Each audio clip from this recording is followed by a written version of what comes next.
बहुत ही beautiful videos के तभी सेंस से आते हैं और कहते हैं तुमने बहुत अच्छा डेमोन्स्ट्रेशन दिया।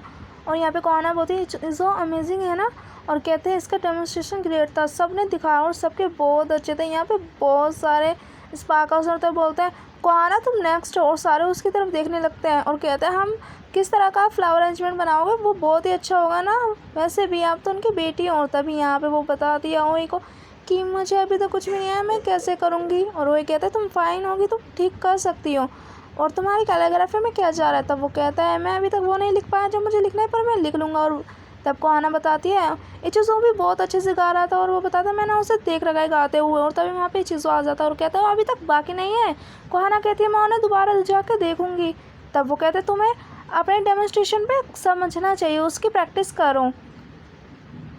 और तभी सेंसे आते कहता है कि प्रिंसिपल अब शांत नहीं बैठेगा, इचीज़ो तुम चेयरमैन होंगे, कोहाना तुम वाइस चेयरमैन, और ओए तुम होंगे, तुम्हारे हैंडराइटिंग अच्छी तो तुम सेक्रेटरी।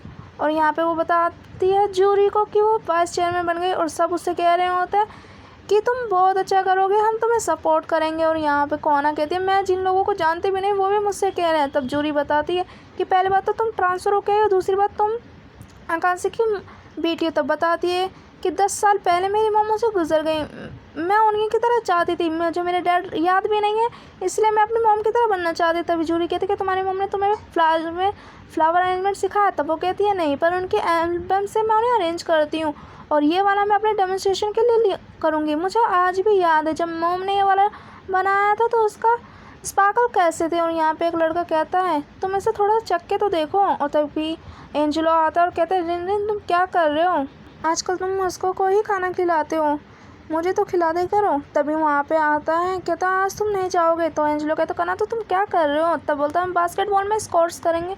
और यहाँ पे और जा रहा होता है और सब कहते हैं चेंज नहीं हुआ, मुझे तो समनिया सेनपाई को तो मैंने पहली बार देखा। और यहाँ पे चीज़ों को फ़ोन आता है उसके भाई का, और कहते तुमने हमें कॉल क्यों नहीं किया, हमने सुना तुम्हारा डोमिटेशन अच्छा गया, मैं मसाना को फ़ोन कर रहा हूँ। और उसके बाद कहते मैंने सुना कि वो भी लड़की चूज़ करी गई फेस्टिवल में, पर तुम जानते हो ना तुम्हें क्या करना है, तुम्हें तुम्हारा प्रिंस बन रहा है, हमारी फैमिली की रेपुटेशन तुम पे है।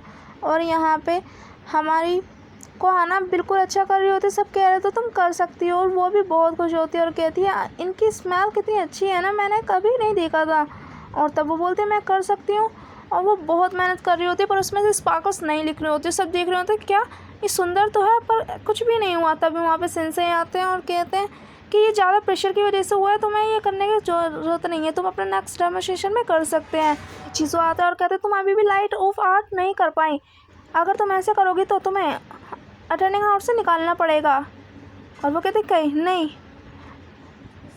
और तभी वो कहता है ये नेचुरल, अगर तुम आर्ट मैजिक नहीं होगी तो क्या होगा। कोहाना कहती है जैसे मेरी मदद नहीं कहता मैंने वही किया था। तभी चीज़ें कहती इसलिए मुझे बिलीव नहीं हो रहा कि तुम उसकी बेटी हो। और कोहाना कहती है तुम्हारे जैसा कोई जो सब कुछ अच्छे से कर लेता है वो ये समझ नहीं पाएगा। और तभी ये चीज़ों कहते हैं जब तुम लाइट प्रोड्यूस करना सीख जाओ तब। और तभी यहाँ पे सेंसे कहते हैं कि ये तो प्रॉब्लम मैंने समझ ली, पर तुमने उसे क्यों चुना, सिर्फ इसलिए कि वो इगासाकी साकुरा की बेटी है। प्रिंसिपल कहते हैं नहीं ऐसा नहीं, मैंने उसके अंदर का टैलेंट रिकॉग्नाइज किया, और मुझे पता नहीं कि वो उसका टैलेंट खिलेगा नहीं खिलेगा, हम उसे सिखा नहीं सकते, उसे अपना रास्ता खुद ही ढूंढना होगा। और तभी यहाँ पे सेंसे आते हैं और कहते हैं साकुरा ने भी बहुत मेहनत की थी, वो सबसे ज़्यादा हार्डवर्क करती थी, ये लो ट्रेडिशनल जापानीज रूम की जहाँ पे तुम्हारी मॉम प्रैक्टिस करती थी। और यहाँ पे साकुरा आ जाती है और कहने लगती है मैंने वैसा ही फ्लावर होना है, पर मैं क्यों नहीं कर सकती, मैं भी मॉम की तरह बनना चाहती हूँ, पर क्यों, मुझे यकीन नहीं हो रहा, क्या करूँ आगे। और तभी यहाँ पे वो आता है कि मैं तुम्हारे शूज़ देखे। तभी दरवाज़ा खोल के कहता है कि यहाँ पे राइट है, अभी तक मैं वो नहीं लिख पाया जो मैं लिखना चाहता था, पर मैंने अभी लिख ही रहा हूँ, क्या पता अगली चीज़ जो मैं लिखूँ वो, और उसे खाने के लिए देते हैं। और वो कहती है शुक्रिया। और खाने के बाद वो कहती है ये बहुत ही अच्छा है। और कहता है तुमने मुझे फ्लावर अरेंजमेंट बनाई थी वो मुझे बहुत अच्छी थी, मुझे लगा कि तुम मुझे चीयर कर रही हो, इसीलिए जो सिर्फ तुम बना पाओ वो ही अच्छा होता है। तब यहाँ पे कहती क्या ये चीज़ों भी मुझसे यही कहने की कोशिश कर रहा था, क्या भी मुझे इनक्रेज कर रहा था जो सिर्फ मैं ही बनाता हूँ, नहीं ना कि मेरी मॉम। और तभी उसकी मॉम कहती है कोहाना फ्लावर अरेंजमेंट हम ह्यूमन की तरह बनाते हैं, एंशिएंट टाइम से पीपल उन लोगों के लिए बनाते हैं जिन्हें मैं वो खुश कर सके, मैं भी जब फ्लावर अरेंजमेंट बनाती हूँ मैं उन लोगों को इमेजिन करती हूँ जो उसे देखने वाले हैं। और तब वो कहती जिन्हें मैं देखने वाली हूँ यहाँ पे बहुत सारी चीज़ें हैं जो मैं बनाना चाहती हूँ। यहाँ पे स्पार्कल्स एवरीडे मैंने देखे हैं। मैं बहुत एक्साइटेड थी देख के। मैं सबको और अच्छे से जानना चाहती हूँ। मैं उनकी तरह ही स्पार्कल देना चाहती हूँ। मेरा सपना है कि किसी दिन मैं अपनी मॉम की तरह स्पार्कल दूँ। तभी कोरोना के फ्लावर एनिमल से एक लाइन निकलती है, कहती है मैं सबको अपनी फीलिंग्स एक्सप्रेस करना चाहती हूँ। ऐसा लगता है सब जगह अरोरा छा रहा है। पैटर्न्स चले लगते हैं। जूरी कहती कोरोना तुमने कर दिया। और सारे हीरो देखते हैं और सब कहते हैं कि बहुत अच्छा। और यहाँ पे वो कहता है क्या सब तुम पे प्रेशर डाल रहे हैं।